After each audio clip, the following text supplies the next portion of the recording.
comment je fais avec les adolescents accros aux écrans. Ce serait vraiment long de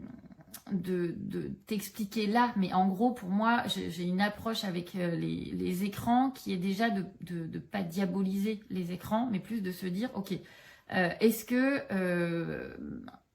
en quoi et pour qui c'est un problème, parce que souvent il y a aussi un décalage entre le vécu de l'enfant par rapport aux écrans et par rapport à la place des écrans dans leur génération et notre vécu à nous dans notre génération et la place des écrans dans la nôtre et combien ça peut faire peur aux adultes avec toutes les raisons qu'on peut imaginer.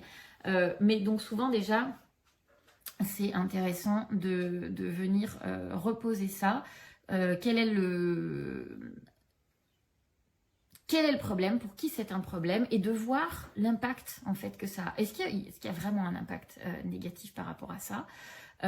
d'identifier la demande. La demande est souvent différente entre les enfants et les ados. C'est un sujet qui est touchy parce que souvent entre les enfants et les ados, entre les parents et les ados, pardon, c'est un sujet qui est un peu touchy parce qu'un ado qui va être amené par son parent qui n'a pas du tout envie d'être là, et pour autant s'il y a un vrai problème, c'est important de pouvoir être quand même présent là en tant qu'accompagnant dans le paysage, de pas forcément être là en mode je vais faire comme les parents et je vais faire en sorte que tu sois plus addict, parce que là on rentrerait dans la systémie du problème en fait, et donc c'est comment on peut aussi, et donc c'est pour ça que là c'est compliqué de l'évoquer et que ça fait l'objet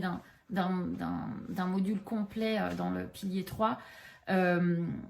parce que concrètement ça va être de jauger, et parfois le seul objectif sur les premières séances c'est de garder le lien avec un ado qui a quasi perdu le lien avec ses parents ou qui est dans une forme de mutisme, et juste de garder le lien, qu'il ait cet espace-là pour pouvoir échanger sans que ce soit forcément centré sur les écrans au départ. Ça peut être ça, déjà, l'objectif de l'accompagnement.